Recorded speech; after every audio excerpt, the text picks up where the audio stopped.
नमस्कार दोस्तों, HRD IAS में आप सभी का स्वागत है। कैसे हैं आप सभी लोग? आई होप आप सभी लोग अच्छे होंगे और अपनी पढ़ाई को बढ़िया तरीके से कर रहे होंगे। देखिए, आज है 9 अप्रैल और आज जो है नवरात्रि की शुरुआत हो रही है यानी कि आज से जो है आप लोग व्रत वगैरह रख सकते हैं। और चूँकि आज दिन बहुत शुभ है, इसलिए आप लोग जो है थोड़ा सा कुछ व्रत लें यानी कि प्रण लें। व्रत रहने का मतलब सिर्फ और सिर्फ इतना ही नहीं रहता है कि आप बस सिर्फ और सिर्फ जो है पूरे दिन भोजन ना ग्रहण करें। व्रत का दो मतलब दरअसल होता है। आज ये चीज़ मैं आपको थोड़ा सा समझा दे रहा हूँ, इसके बाद हम लोग कंटिन्यू करेंगे। व्रत का मतलब होता है अंतःकरण की शुद्धि, ठीक है, एक चीज़, और इसके साथ साथ में शारीरिक शुद्धि। दो मतलब इसके होते हैं। अंतःकरण की शुद्धि से मतलब है कि आपके अंदर अब तक जो भी गंदे विचार, अभद्र विचार या किसी और के प्रति अगर आपके विचार कुछ गलत थे, तो वो आज से ईश्वर आपके उन विचारों को खत्म करे, आप में एक नई ऊर्जा का संचार करे और आप एक अच्छे या नेक इंसान बन के उभरें। दूसरा जो इसका अर्थ होता है वो होता है शारीरिक, यानी कि जब आप जो है भोजन ग्रहण नहीं करते हैं, यानी कि जब आप खाना नहीं खाते हैं, केवल पानी के उस पर रहते हैं, तो कहीं ना कहीं आपका जो पूरा का पूरा जो डाइजेशन है वो जो है सही रहता है। और इसके लिए जो है अलग अलग जो है महापुरुषों ने व्रत की महत्ता को बताया है।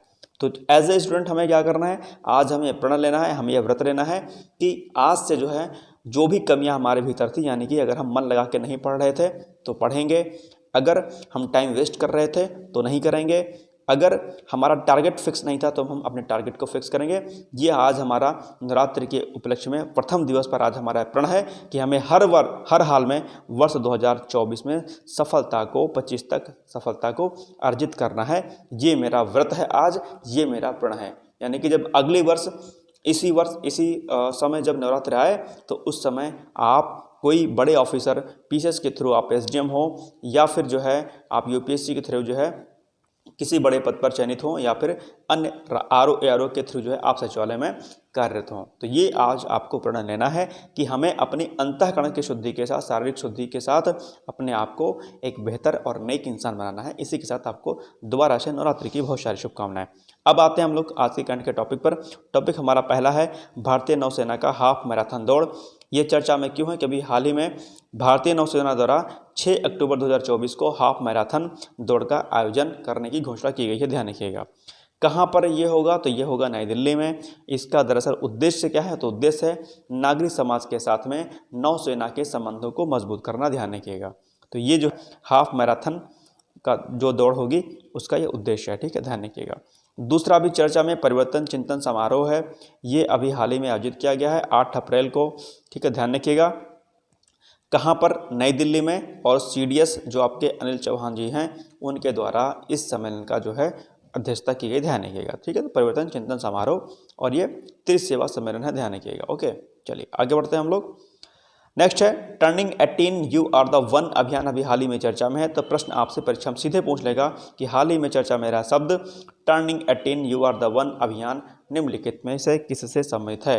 तो आपको बता दूं कि ये जो अभियान है ये इलेक्शन कमीशन ऑफ इंडिया द्वारा आगामी लोकसभा चुनाव में जो युवा हैं, युवा मतदाताओं के साथ में शहरी जो मतदाता होते हैं, शहरी मतदाताओं की भागीदारी को बढ़ाने के लिए, यानी कि उनका कंट्रीब्यूशन इस वर्ष जो है हो, इसके लिए सोशल मीडिया पर turning 18 you are the one अभियान चलाया जा रहा है। ध्यान रखिएगा, क्योंकि शहर के अधिकतर लोग जो है वोटिंग नहीं करते हैं, छुट्टी मनाते हैं क्योंकि उस दिन छुट्टी रहती है। साथ ही साथ में बहुत सारे युवा भी जो है वोटिंग नहीं करते हैं, ध्यान रखिएगा, ठीक है। तो उनको अट्रैक्ट करने के लिए, उनकी भागीदारी सुनिश्चित करने के लिए ये अभियान चलाया जा रहा है, ध्यान रखिएगा।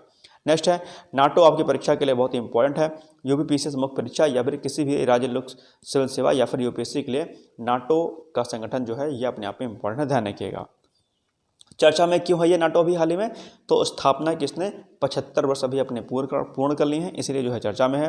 पूरा नाम क्या है? तो पूरा नाम है उत्तरी अटलांटिक संधि संगठन, ध्यान रखिएगा। और साथ ही में ये क्या है? यह है अंतर सरकारी सैन्य गठबंधन भी है, ध्यान रखिएगा। ओके, चलिए अगर हम लोग इसकी स्थापना की बात करते हैं कि नाटो की स्थापना कब हुई थी, तो नाटो की स्थापना हुई थी 4 अप्रैल 1949, यानी कि 4 अप्रैल 1949 को। एससी यानी कि इसके हेडक्वार्टर, यानी कि इसके मुख्यालय की बात करते हैं तो हम लोग इसका मुख्यालय कहाँ पर है? ब्रुसेल्स, यानी कि बेल्जियम में है, ध्यान रखिएगा। अक्सर आपसे जो अंतर्राष्ट्रीय संगठन होते हैं उनसे इस प्रकार के प्रश्न पूछ लेते हैं, ध्यान करके आप लोग को उसको रेडी कर लेना है। वर्तमान सदस्य की अगर हम लोग इसकी बात करते हैं तो इसमें 32 वर्तमान में मेंबर हैं। और अगर हम लोग संस्थापक देश के बारे में बात करें कि जब इसकी स्थापना हुई थी तो कौन कौन से देश सम्मिलित थे, तो उसमें सम्मिलित देश थे Belgium, Canada, Denmark, France, Iceland, Italy, Luxembourg, Netherlands, Norway, Portugal, United Kingdom और यूएसए यानी कि यूनाइटेड स्टेट ऑफ अमेरिका। ध्यान रखिएगा, ठीक है।